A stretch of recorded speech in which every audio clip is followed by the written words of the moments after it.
Okay guys, about time for another video. So we are going to film one on working out supraspinatus compression. So what happens is you have one of these rotator cuff muscles that goes right through this little tunnel where your acromion and clavicle come together, and the supraspinatus runs that tunnel.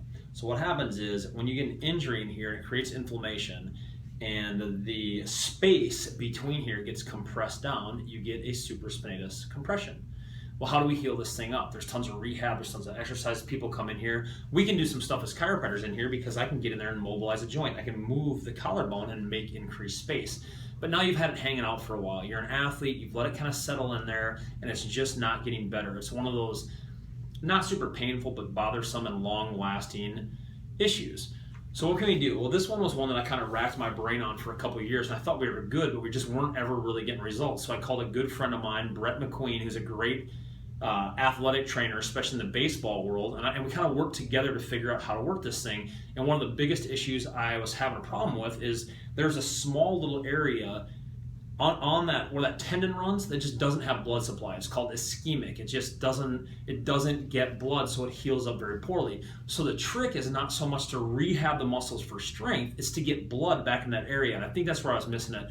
Brett really pushed me to get back into these TheraBands. I'm like, Brett, that's not how we do stuff. We're all kind of modern and hip and just do different stuff. I don't want the bands. He's like, look, if you're doing the bands for strength, I agree with you. I don't think it's going to really work this well, or it's going to take a long time. If you're doing it to increase blood supply to an area, only every baseball player in the country does this when they're in the bullpen. It probably works, and he's right with that point.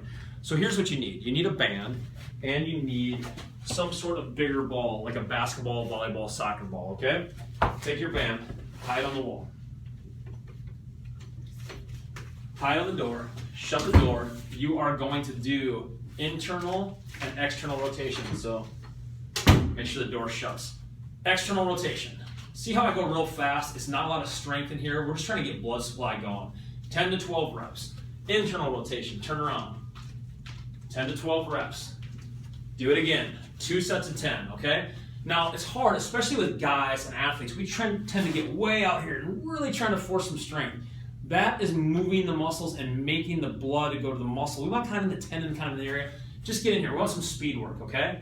Next one we're going to do is internal, external rotation at 90 degrees. So I got the arm out wide, straight out, bent. Boom. All right? Again, it's a fast, smooth, solid rotation. Turn around, same thing. Internal, external rotation. All right?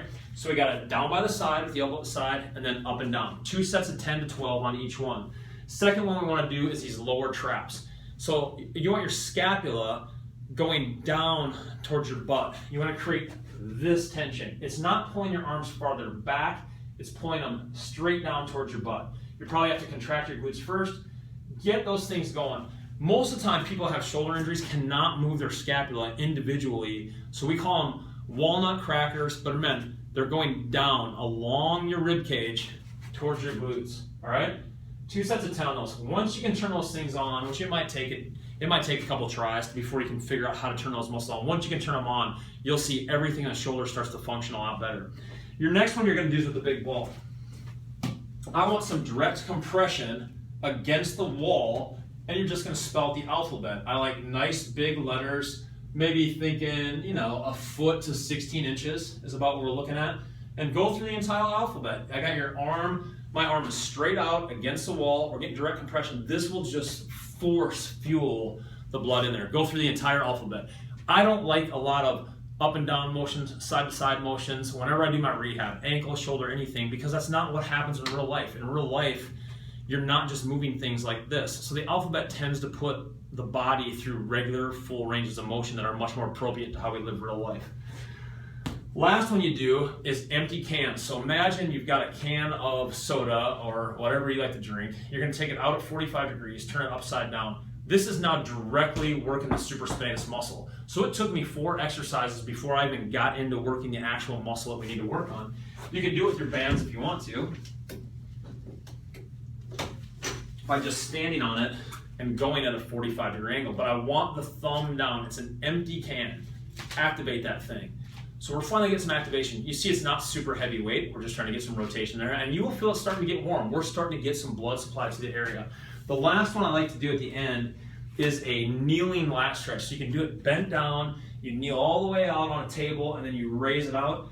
That's become very difficult. I see that in my office where people don't do really well with that. So the other way to do it is up against the wall, reaching high, reach it up, pull it back.